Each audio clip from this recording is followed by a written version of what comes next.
Welcome to the Unshakable Foundation's meeting of Cocaine Anonymous. This is a main share meeting, and today it was great pleasure and much gratitude that we welcome Pink, and who'll be sharing on the topic of anonymity for around 40 minutes, after which we'll open up the Q&A portion of the meeting. And Pink, Caroline, it's over to you, please. Thank you so much, Tanya, and thank you everybody who's been of service to make the meeting possible. It's an absolute delight to be hanging out with you tonight. I'm in love. I'm here with you in love. And I'm just so delighted to share that with you. I'm here in love with you. And it's just absolutely astonishing, really, because I didn't always live my life in love. In fact, a large portion of my life has been lived in this isolated indignation I lived in, this really isolated indignation. And I just really actually hated everyone, and everything was everyone else's fault. And I hated them because it was all their fault. And, it's safe to say something's happened to me. It's very safe to say something dramatic and miraculous and almost inexplicable has happened to me. But I've got about 40 minutes and I'm going to try and tell you what's happened to me. And I'm also going to talk about the spiritual foundation of what we do. The spiritual foundation. This meeting's called, isn't it, Unshakable Foundation. So the spiritual foundation of what we do is anonymity. Right. And it's interesting because Isaac asked me ages ago to pick a topic, and I just went, oh yeah, anonymity. And then today I thought about it and I was like, oh my God, do you know how many times, let's do participation, do you know how many times it actually uses the word anonymity in the first 164 pages? Who knows? 0! It's not even in the big book. The word anonymity, which is our spiritual foundation of everything we do, is not mentioned once in the big book of Alcoholics Anonymous. Listen, my primary purpose tonight, I am going to talk about anonymity, but my absolute primary purpose, and I was taught this from very, very early on, is I'm only here, my purpose is an adequate presentation of the problem as we see it and the solution as we found it. So just kind of just come with me on a little journey while I tell you, the actual story of my life, the question that's been put to me again and again and again and again, question that's been put to me is, Caroline, what is wrong with you? What is wrong with you, Caroline? What is wrong with you? By about the age of 13, my lovely, sweet, honest, hardworking, very, very normal parents started going, Caroline, what is wrong with you? And the school teacher started going, what is wrong with you? My friends started going, what is wrong with you? And then later on, partners would be like, what is wrong with you? And employers would be like, what is wrong with you? And their natural instinctive response to this question, what is wrong with you? Caroline, what is wrong with you? My natural instinctive response is, nothing wrong with me. What's wrong with you? Nothing wrong with me, mate. What's your problem? Nothing wrong with me. See the state of you. Nothing wrong with me. Why are you spoiling my buzz? That's my natural response to that question. Nothing wrong with me. What is your problem? Natural response to that question. But you see, at the end of that very, very long, dark night of using, and it was long and it was dark, I used to sit on my own in the isolated indignation. I used to sit in that cold, dark middle of the night. Remember the lonely hours? Some of you might still visit them. The lonely hours in the middle of the night, asking myself that question, what is wrong with you? What is wrong with me? Listen, I absolutely despised myself. I was so full of loathing because I absolutely could not. I knew, for an absolute deep down soul knowing, I knew that I could not keep living like I was living. I just couldn't keep living like I was living. I used to sit clinging on to these two babies, the bars on the babies' cots. I used to sit clinging on, willing myself not to go out, not to leave the house. Don't go and score, don't go and use, you don't need to go, clinging on to these two babies' cots. And my head would just go, well, they can't get out the cart. They can't get out the cart. They can't walk, can they? Can't get out the cart. Just go quickly go and come straight back. And I would go, and I just absolutely despised myself. And at this point, like my best hope I had was I just wanted to be dead. I just wished it could be over. And the only way that I thought it was going to be over is if I could just be dead, if I just couldn't wake up tomorrow morning. I used to spend time kind of like praying to a God that I didn't believe in. Like, God, if you're real, just take my life. Just please take my life. And I just didn't want to wake up the next morning.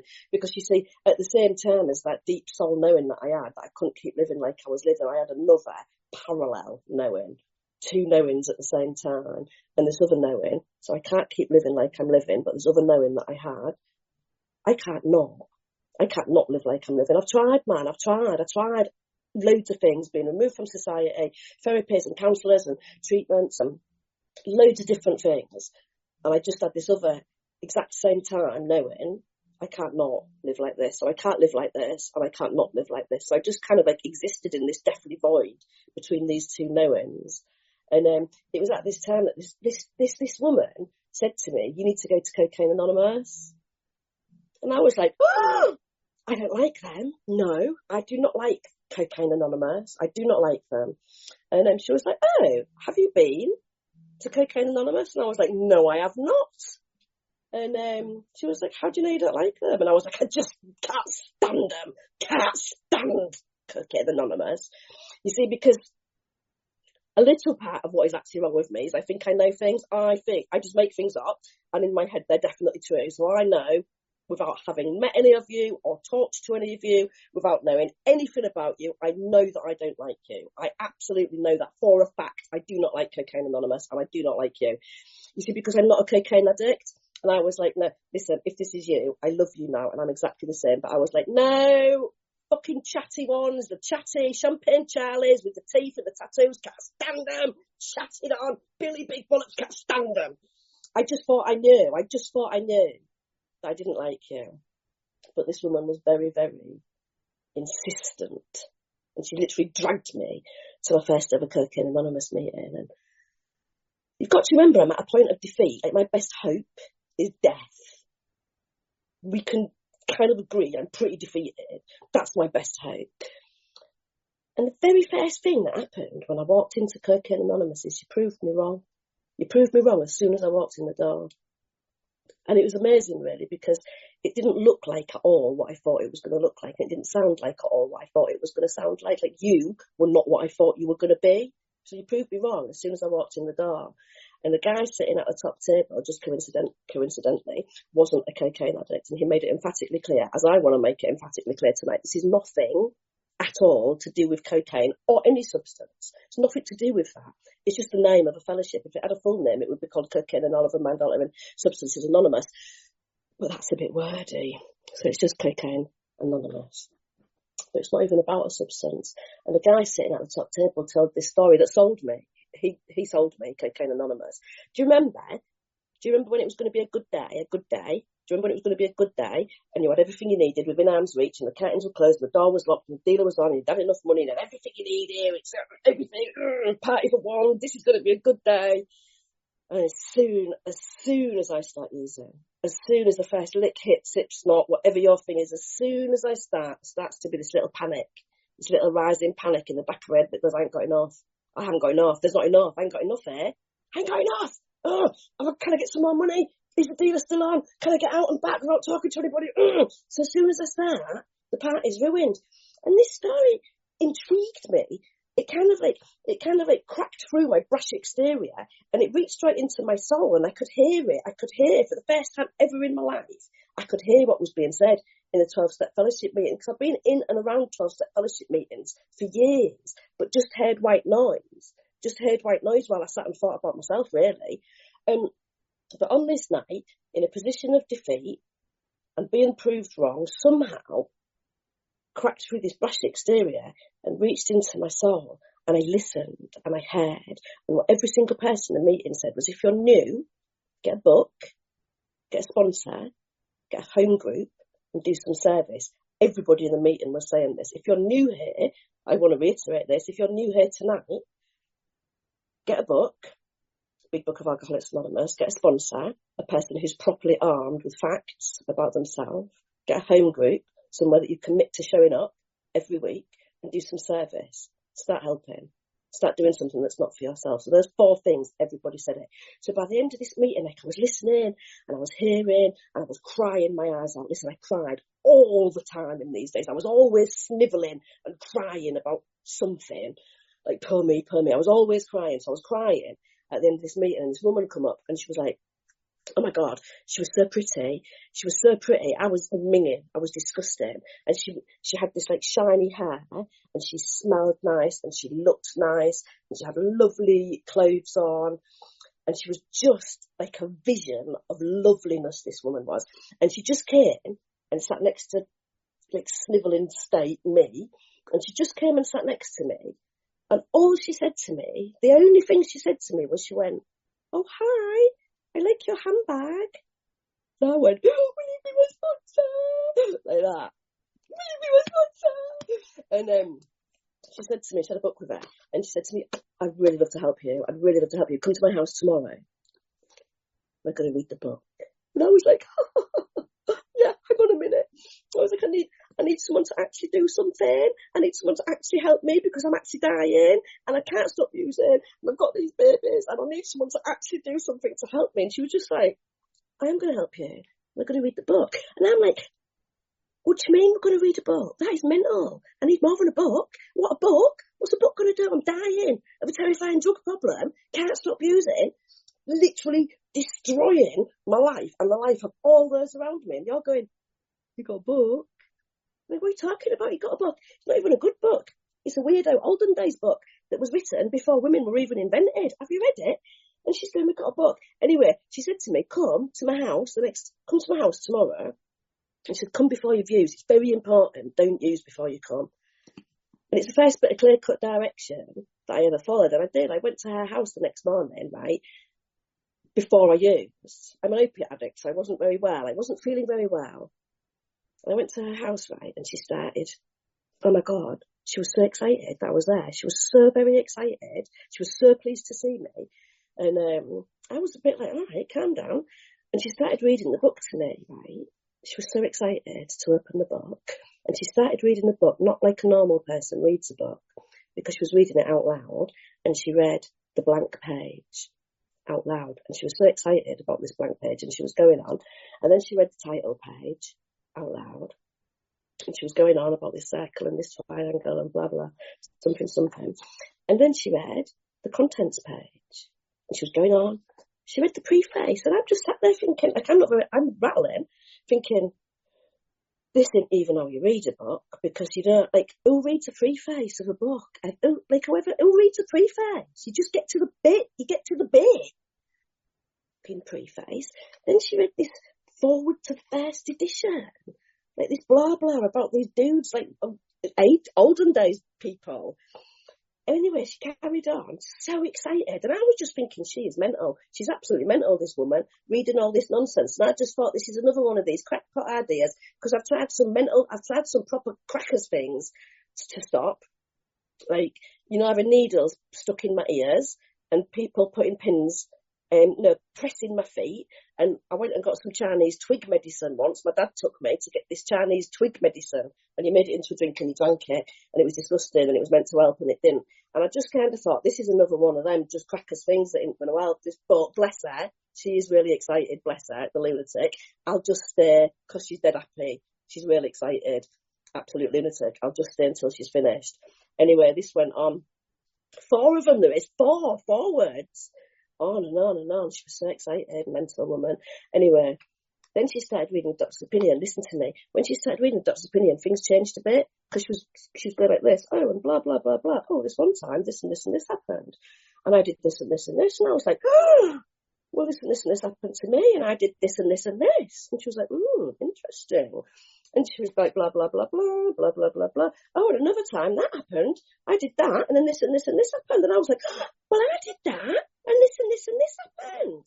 And she was like, She described herself as someone who had an allergy, just an abnormal reaction. She explained it as a physically abnormal reaction. And I was like, oh my days, am I abnormal? For the first time in my life, I considered this proposition. Am I abnormal? Because up until this point, listen, the way that I use, completely normal to me. Completely normal. The way that other people use is weird. People who go home or save some or share it, that is abnormal to me. The way that I use is totally normal up until this point. And I was like, oh my Jesus, am I abnormal? And she was like, well, I don't know. Does something different happen to you?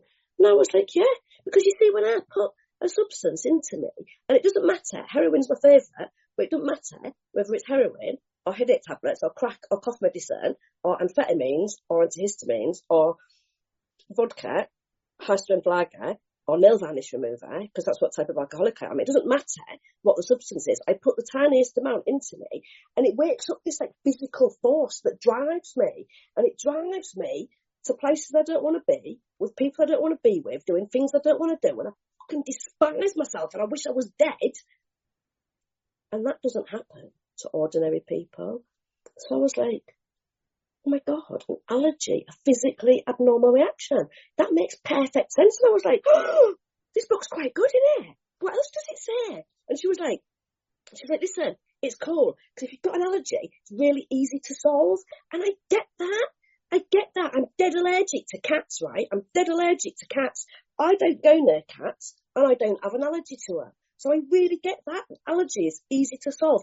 And in terms of this allergy to man-altering substances, I have solved it several times. I've been removed from society, separated from substances, and the allergy, that physical need, that insatiable hunger, is solved in me quite quickly. Like, I have a hot shower, hot meal, clean pair of knickers, good night's sleep.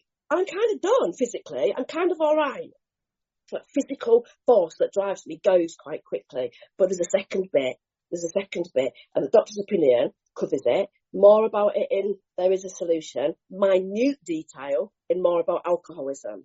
There's a second bit, right? You see, every time I see a cat, my brain goes to me, do not touch the cat. It's going to make you ill. And I go, okay, stay away from the cat. I have never, ever in my life looked at a cat and thought, it's been 6 months since you stroked a cat. I think you're going to be fine. Because that would be ridiculous. I have never in my life looked at a cat and gone, Caroline, this cat is orange and that last cat was black. I think the orange cat is going to be all right for you. It's not going to make you ill, because that would be mental if I thought like that. And I have never ever looked at a really cute kitten and gone, oh my God, Caroline, right, just for this one Friday night, have a really good cuddle with the kitten, have a really good cuddle with that kitten, and then tomorrow stop cuddling the kitten, and it's not going to make you ill. Because I'd be insane, wouldn't I? I'd be absolutely insane if I thought like that around the allergy to cats. But listen to me, this is exactly what happens to me with this allergy to mind-altering substances. In every single period of abstinence that I've ever had in my life, whether it's been long or short, every single period of abstinence I've ever had has ended with my mind returning somehow to the thought, do it again. Somehow my mind presents me with an idea, do it again. And I just go, okay, I've got absolutely no recollection or no sufficient recollection of the humiliation, the pain, the degradation, the self-loathing. Like, my brain doesn't work. I've got this like alcoholic amnesia. My brain doesn't function effectively enough to stop me from picking up that first one. And then, of course, as soon as I've picked up the first one, whatever it is, as soon as the tiniest first little amount goes into my system, I'm back in the allergic reaction. I'm back in the phenomenon of craving. I'm back with that physical force driving me to the place I don't want to be, with the people I don't want to be with, doing the things that I don't want to do, and I despise myself and I wish I was dead, and I'm beating on the bar thinking, how did this happen? How did this happen again? I didn't even notice it was happening. And you see when I got this from the stories that you told me and the stories in the big book of Alcoholics Anonymous, you see when I got this, that my mind was the absolute crux of the problem. My mind is where the problem centres, and there's no ever way possible of sorting this problem out with my human resources. My human resources fail utterly I had this massive spiritual penny drop, and I was like, oh, this is why all these 12-step weirdos, because I did at this point still think you were quite weird, this is why all these 12-step weirdos keep going on about God all the time, banging on about God this, higher power that, pray this, meditate that, God this, God that, all the time going on about it. This is why they keep going on all the time about God. Because if my mind is the problem, obviously I'm going to need something greater than my mind to sort the problem out. I'm going to need something more than my mind. I'm going to need something more powerful than my human resources. I'm going to need something greater than myself. And it was this massive spiritual penny dropped. And you know, in the big book, because it's an olden days book, it's dead polite, right? And it goes, are you now willing to believe in a power greater than yourself? Well, my step to experience was a bit more brutal than that, if I'm very honest with you, because, you know, I've had this experience of matching up my experience with your stories and the stories in the big book of Alcoholics Anonymous, and I am fully conceded to my inner self that I'm doomed to an alcoholic death. And I'm absolutely certain that in every single period of abstinence I have, there's an inevitable catastrophe. Inevitable catastrophe. I don't know when it's coming, but I know that it's coming. I'm doomed to keep repeating the certain failed experiment of the first one. So my step 2 experience was a bit more brutal than the very polite olden days big book. Are you now willing to believe in a power greater than yourself? My step 2 experience was more like, the fucking better be one. Fucking needs to be one. And I am faced with a bit of a problem at this point, if I'm honest with you, because I am, in essence, just a spiritually bereft old smackhead from Hull. Listen, I do not know nothing about God.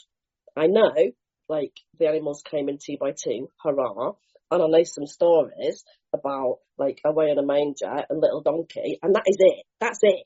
That's my total knowledge. And I'm like, well, now what? Now what am I going to do? If I need to do this God thing, I actually don't know what to do. I don't know what to do. I know that I need it. I know that I've got to do it. But what? It's too massive. It's too out there. It's too weird. It's too not me. I don't know what to do. I don't know what to do. I don't know how to do it.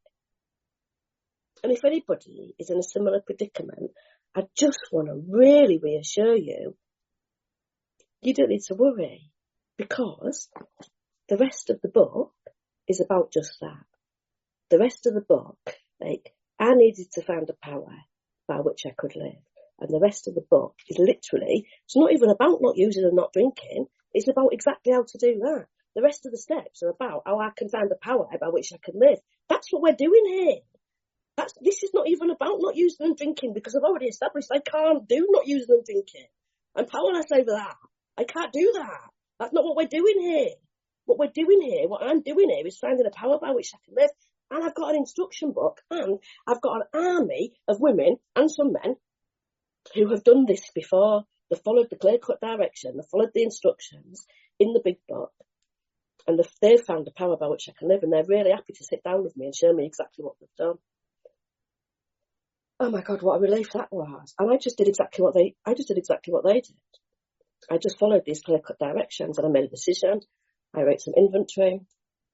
Oh my God, that was a shock, because like I said, I thought everything was everyone else's fault, and I was actually lovely with a little bit of a drug problem. Well, I wrote all this inventory down, but it was awful, because, well, I found out, one, I'm a dramatic and hysterical overreactor, who knew? But also, I just make things up, right? I just make things up, and then I dramatically and hysterically overreact to them. And you see, in this inventory that I wrote, every single thing, resentments, fears, sex conduct, harms, all of it, without fail, every single thing I wrote, all of it had one thing in common. Do you know what it was?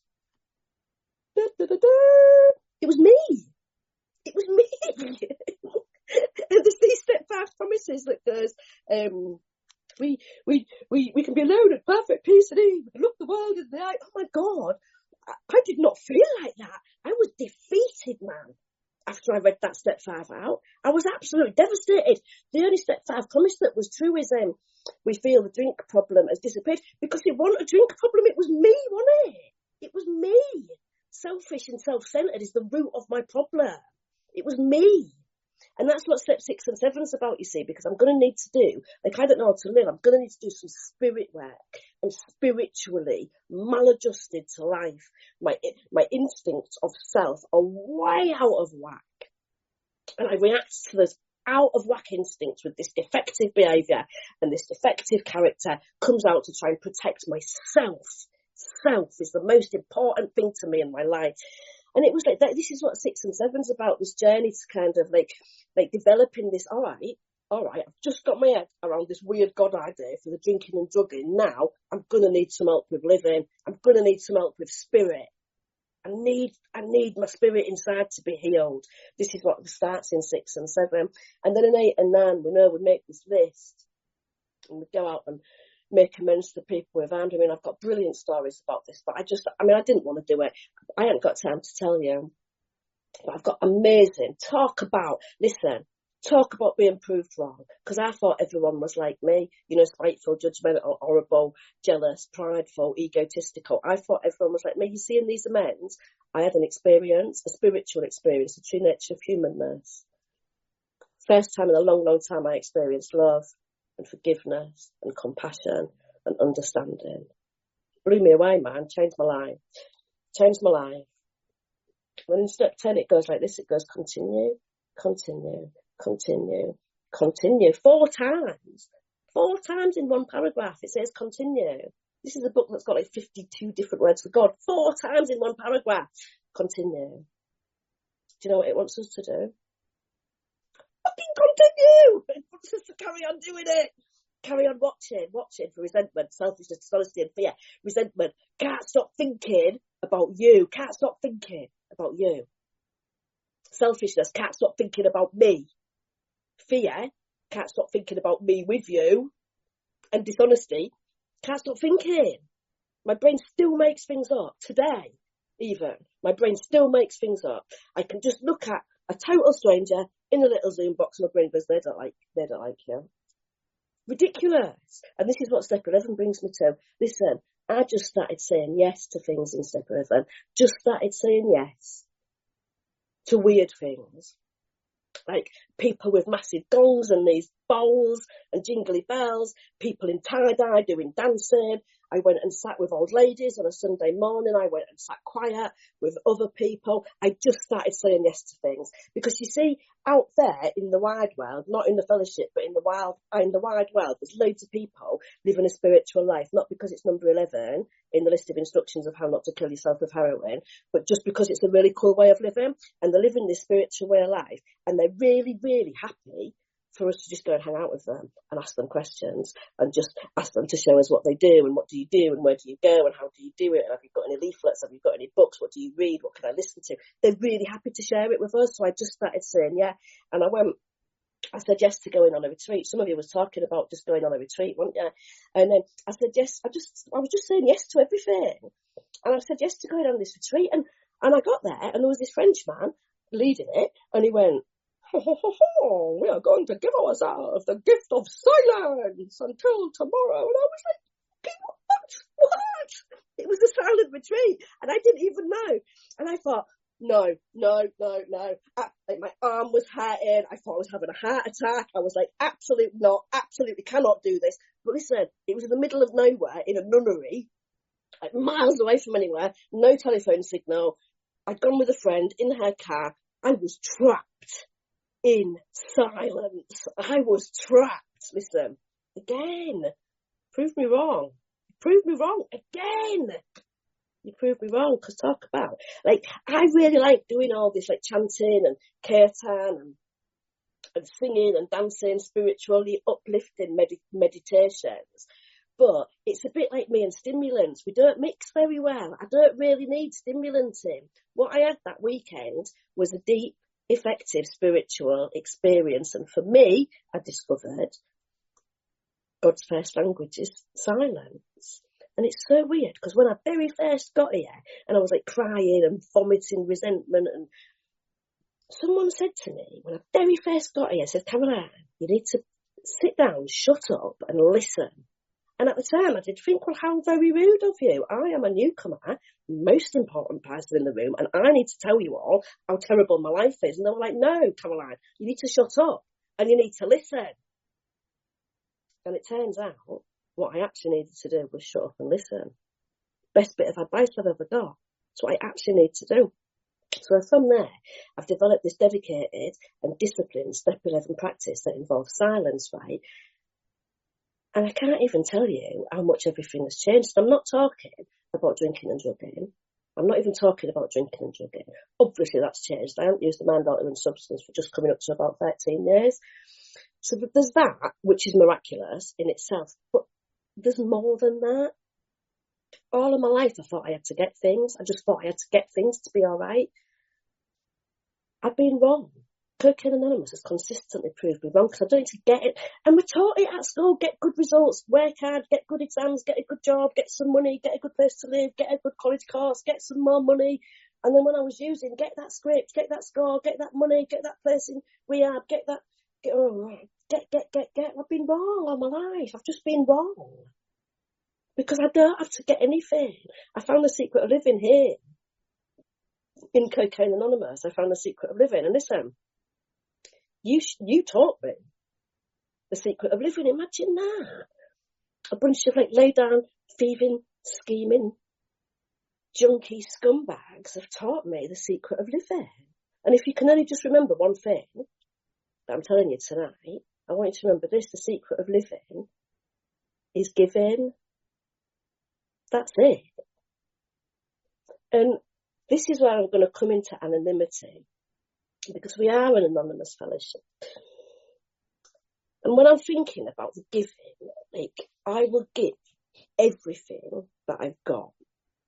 But the spiritual principle of anonymity means that I'll do this without any recognition, without any reward. Because you see, before, when I was using, I would do things for people all the time, but it was very, very transactional. It was always transactional. If I was doing something for you, it was very dependent on you needing to do something back for me. So this spiritual principle of anonymity is just doing service for service's sake. No attachment to outcome, no attachment to any reward or any gain, just giving. Just giving for giving's sake. And that is our spiritual principle of anonymity. And I know we've got the practical principle of anonymity. I'm not going to go and share anybody's story. I'm not going to go and put myself on Facebook with outside HMP Bristol going, oh, I'm doing service at the prison. I'm not going to identify myself publicly as a CA member. I will privately. I absolutely do. So we've got the practical principle of anonymity, but there's more than that. There's more when we're considering the actual spiritual principle of anonymity. And the 12 and 12 talks about humility expressed via anonymity is the greatest safeguard we'll ever have. And it's funny because when I was thinking today about anonymity, I was thinking, oh God, I don't even like my name being on flyers, really. I was thinking this to myself, I don't even like my name being on flyers because it's not very anonymous, is it? Getting shared around in WhatsApp groups and Pink from Bristol, not very anonymous. But then, listen to this, you proved me wrong again. Because an old friend messaged me and went, I'm on holiday, I really need a meeting, I've just seen the flyer, you're sharing on the meeting, I'm going to come on. And I was like, oh look, prove me wrong again. And this is another aspect of this, anonymity, this humility expressed by anonymity. I still think I know things. I still need you to prove me wrong. Regularly, I need you to prove me wrong. I need Cocaine Anonymous to keep proving me wrong. It's a beautiful experience, that humility expressed by anonymity. And there's only two ways of living available to me when it comes down to it. I can either live in the spirit of self, where I'm living to get things, or I can live in the spirit of service. And I have in the past got a bit mixed up with these two. Like I said, I can do service for personal reward. I can do service for rounds of applause, for recognition. It can be an ego-feeding proposition, can't it? Our service. But that's not service in the spirit of service, is it? It's service in the spirit of self. So what I'm aiming for is the humility that comes with truly anonymous service. And I just really think tonight, probably the majority of you have got absolutely no idea what service I've ever been involved in. Some of you know me from doing service with me, so you might know a bit.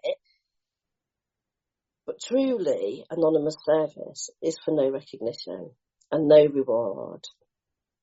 And that's really, I think, is that all I've got to tell you? Listen, I don't know if there's anybody who's new here tonight. If you are, I just want to say a really, really warm welcome. If you're new, if you're back from a relapse, if you're struggling, I just want to say a really, really warm welcome. Oh my God, you might have just hit the jackpot. I know it probably doesn't feel like that right now, but you might have hit the jackpot. And if there is anybody new, I will put my number into the chat here.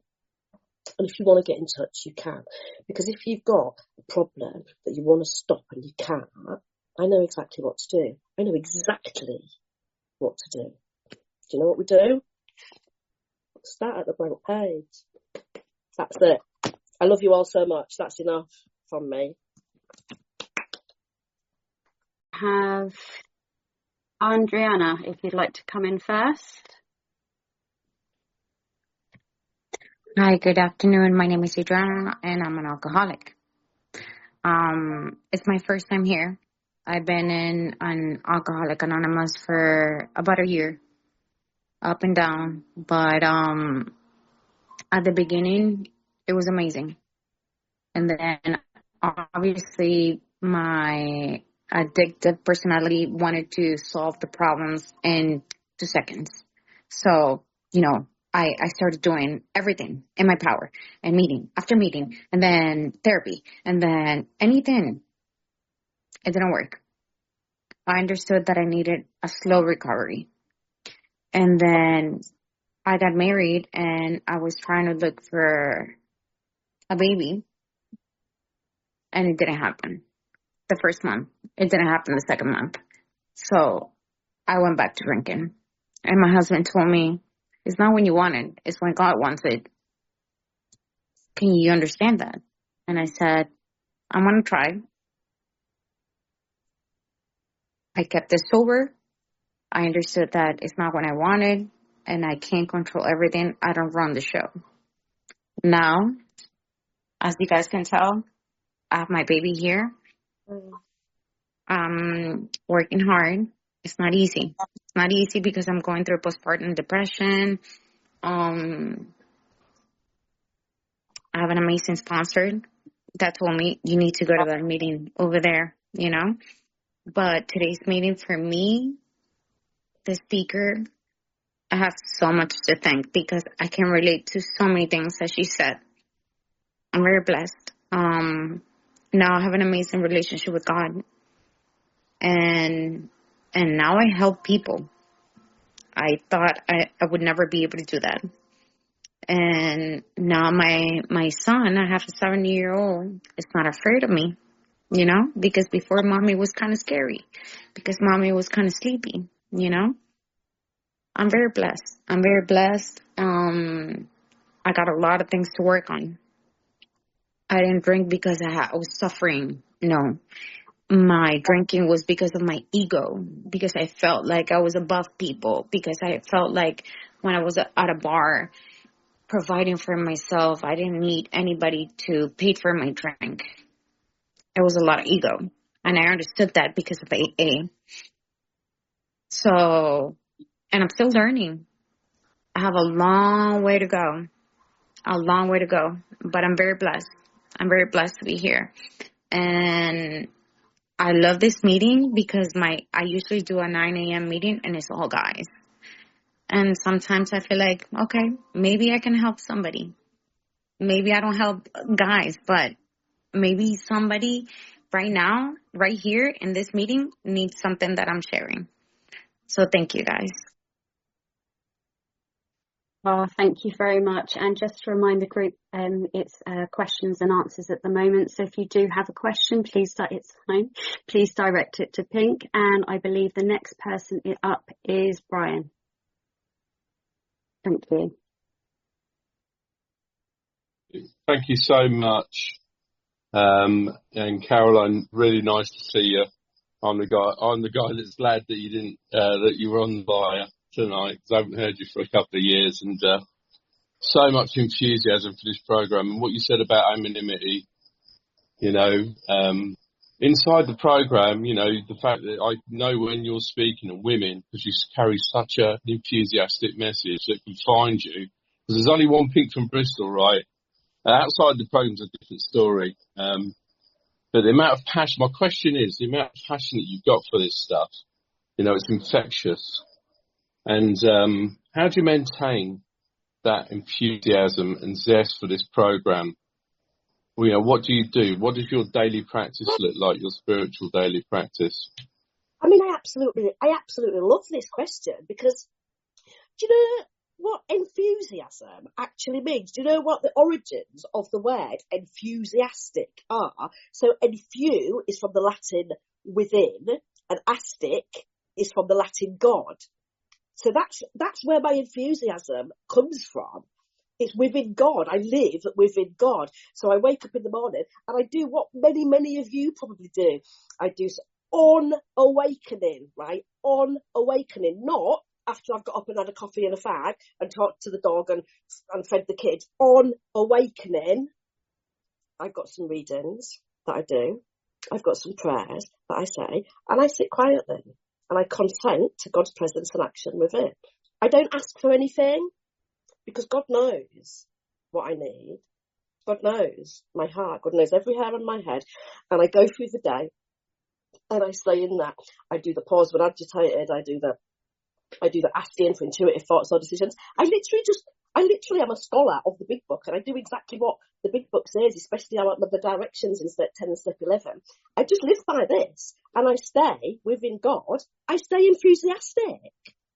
And I know that sometimes it gets on people's nerves, and I know that it gets on people's nerves, and I can't even help it, because I'm like, it's okay to be excited about recovery. Like, a miracle has happened in my life, and I'm not even saying that my life is brilliant, because it's not at the moment. I'm going through some really difficult personal stuff, but I've just got this abiding faith that everything's going to work out all right for me, as long as I don't mess it up, because I have got a tendency to do that.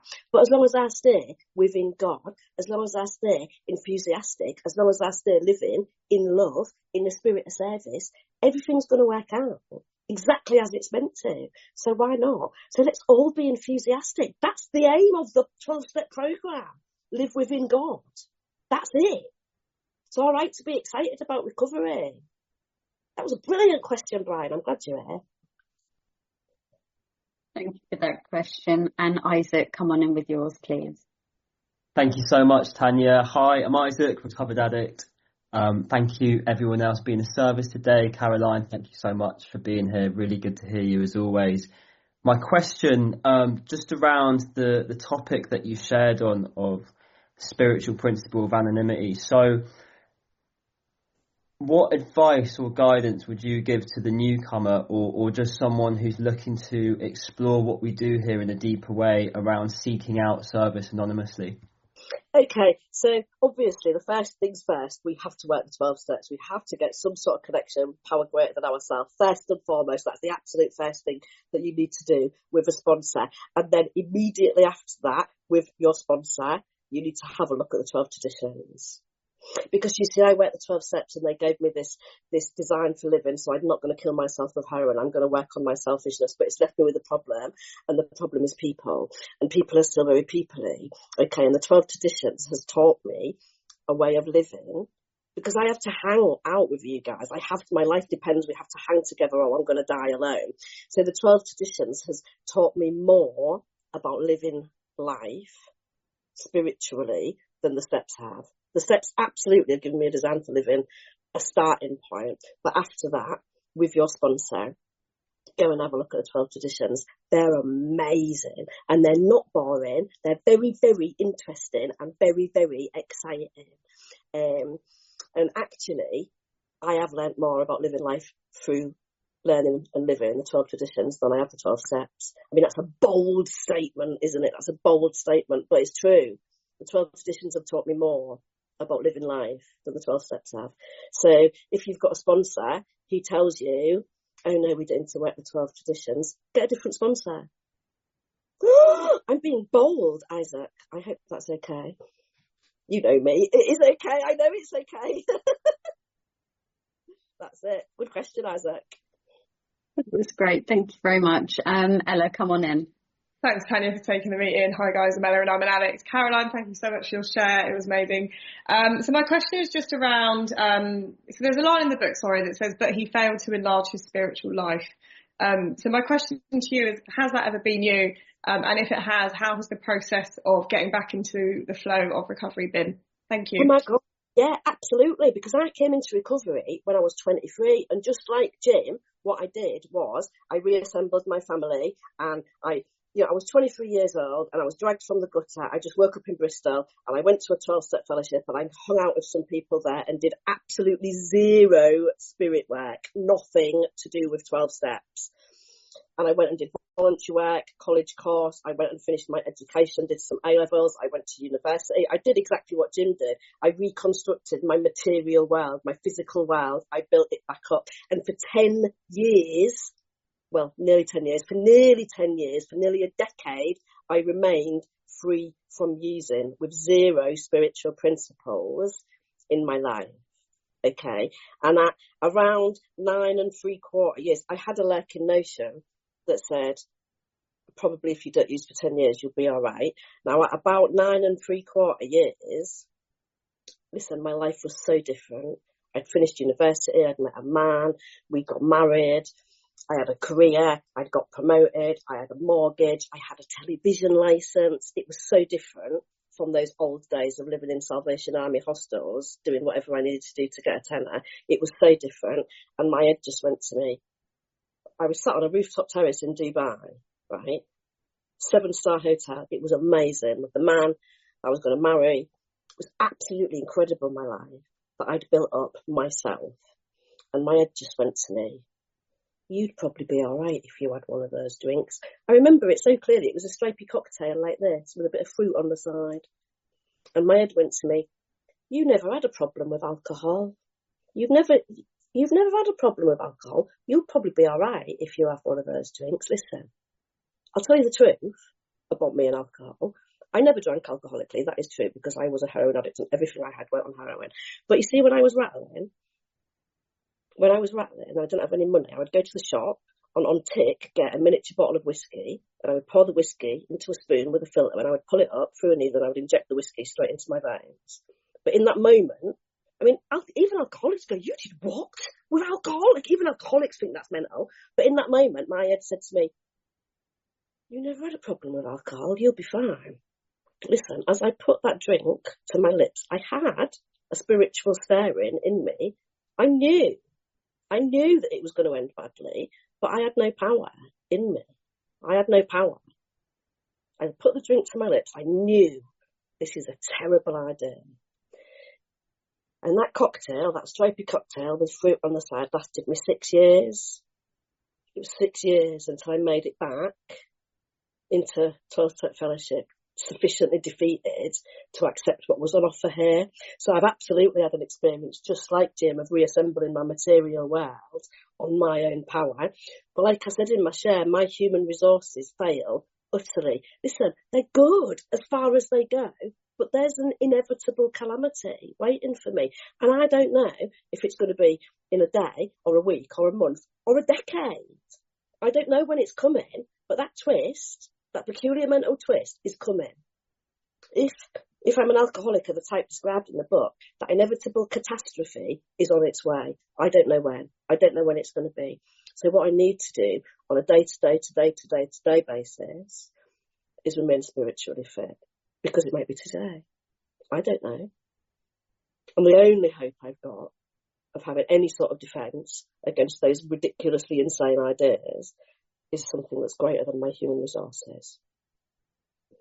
That was a good question. Thank you. Very much. And Michael, come on in, please. Hi, Michael, addict. Thank you very much for your share, Pink. It was really good and insightful. You were talking about, well, you talked, obviously you covered quite a bit, but in regards to the step 10, and you continue to watch for like selfishness, resentment, and all that. So like for me, that's like the build up of the ego. So my question would be, what's the quickest way you find to deflate the ego and reinstate some humility? And I'll leave it there. Thanks again. Well, yeah, I mean, a humble admission of defeat is in our step 10, isn't it? It gives us 4 very, very specific instructions after it's asked us to continue watching. It says, doesn't it, share them at once with somebody, ask God to remove them, make amends if we've harmed someone, and then turn our thoughts to others. As simple as that. The instructions in the book, and those 4 instructions that come with step 10, really clear-cut direction.